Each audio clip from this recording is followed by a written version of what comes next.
여기 계신 분들도 오줌 소태 혹시 겪어보신 분들 계세요? 네. 아이고, 대답들을 많이 하시네. 예, 이것도 여성들이 굉장히 이제 잘 오는 증상 중에 하나죠. 네, 그래서 소변을 시원하지 못하게 보시는데 대개 그 방광염이라고 흔히 하잖아요. 방광염도 모든 사람한테 오는 게 아니고요. 이제 그 굉장히 민감하고 체력 딸리고 이런 분들한테 와요. 그래서 좀 무리하게 몸을 쓰고 신경을 많이 쓰셨다. 그러면 이제 그런 방광염 증상이 올 수 있죠. 그걸 뭐 여러 가지로 이제 나눌 수도 있는데 뭐 급성 방광염이다 그러면 증상이 아주 급격해서 소변이 한 방울도 안 나오면서 막 따갑고 아프고 이제 그런 증상. 그리고 또 이렇게 이제 열이 이쪽으로 많이 몰리는 경우에는 갈증도 심하게 많이 나면서 이제 아프고 더 아프고 또 열이 하체에 쌓여 있는 경우엔 갈증은 안 나지만 마음이 이제 답답하고 안정이 안 되면서 소변 시원하게 못 보고 이런 증상도 있어요. 또 만성방광염도 있죠.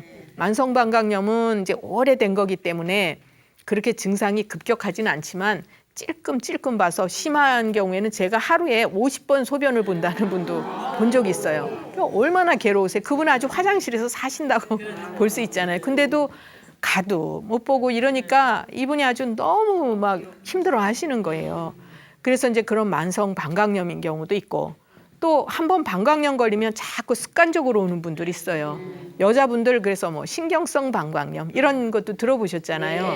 그래서 제가 아까 체력이 딸리면서 이제 스트레스 잘 받는 분들이 오는 증상입니다라고 말씀드린 이유가 여자분들은 남자분에 비해서 굉장히 자극에 민감해요.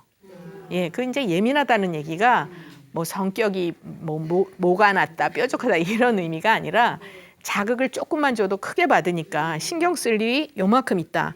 그럼 어떤 분들은 그냥 뭐 그럴 수 있지 하는 분도 있지만 어떤 분들은 그게 해결될 때까지 신경 쓰는 분들 계세요.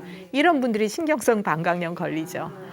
전에 이제 이렇게 헬스클럽에서 강사를 하는 여자분이 오신 적이 있어요. 20대 후반이신데 이분은 일이 계속 쌓이고 이제 뭐 유능하니까 유능한 사람들이 병 많이 걸려요. 무리하게 되잖아요. 이제 유능하니까 또 일도 많이 주고 또 이제 그래가지고 일이 계속 쌓이다 보니까 이제 이분이 계속 방광염에 걸려 있으신데 어느 정도로 심하냐면 소변 보는 게 고통스럽대요. 그래서 소변 보러 가는 게 무섭다 이럴 정도로. 그래서 이제 그렇게 방광염 증상이 생기면 아프고 쓰리고 따갑고 그래서 비뇨기과 가면 약 이제 항생제 되게 소염제 계통의 약을 주잖아요.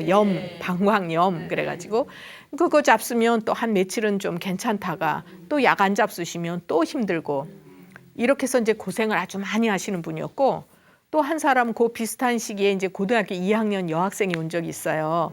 근데 이 학생도 아주 예민하게 생긴 학생인데 공부는 잘하는데 시험 때만 되면 소변을 너무 자주 보러 다녀서 집중을 못 한대요, 자기가. 그리고 소변 보러 가면 아프고 따갑고 쓰리고. 그러니까 이제 이 학생도 아주 스트레스가 엄청난 거죠.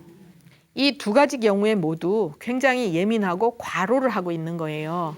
그래서 치료를 할 때에도 그 이제 체력을 보완해 주면서 스트레스를 풀어주는 쪽으로 그렇게 이제 약을 써드리니까 그렇게 오랫동안 고생했던 그 이제 방광염이 한약으로 치료가 되는 거죠. 해결이 되는 거죠. 그래서 이제 방광염 증상도 그렇게 볼 수가 있고, 그다음에 또 이제 방광염 증상 말고 제가 이제 소변 적폐딱도 얘기했고, 또 소변의 불편 증상이 뭐가 있을까요? 이제 우리가 그 소변은 시원하게 보는 게 중요한데 거기에서 사람들은 그 누구나 소변 쪽으로 문제가 오는 것이 아니라 올 수 있는 분들이 있어요. 그래서 쉽게 치료되지 않고 오래가는 병들은 그분의 생활습관병이다 이렇게 볼 수가 있죠. 생활습관이 잘못된 거죠. 그래서 우리가 이제 치료를 해드리더라도 그분이 그 치료 받으신 분이 자기의 성향이라든가 생활 방식 이런 것을 바꾸지 않으면 또 똑같은 병에 계속 오게 돼 있는 거예요. 그러니까 치료를 잘 하시려면 이것은 이제 뭐 치료해드리는 의사 혼자서만 노력할 것이 아니고 치료를 받으시는 분이 늘 자기의 생활을 바로잡으려고 노력을 하시고 자기의 이제 잘못된 생활 습관을 고치려고 하는 그런 의지가 있으셔야 치료가 잘 된다 이렇게 볼 수가 있어요. 그래서 우리가 이제 그 소변 증상 중에도 여러 가지 불편한 게 많이 있지만 그것은 우리가 이제 한 가지만 치료를 해서 되는 것이 아니라 전체적으로 균형을 잡아주는 것이 가장 중요하다. 그리고 여태까지 제가 몇 분 이제 말씀을 드렸지만 그분들은 소변만 보고 치료를 해드린 것이 아니에요, 제가. 예, 그래서 이분의 그 생활 같은 것도 어떻게 바로 잡으셔야지 이런 증상들이 이제 해소가 되느냐 이런 차원에서 약을 써드렸고요.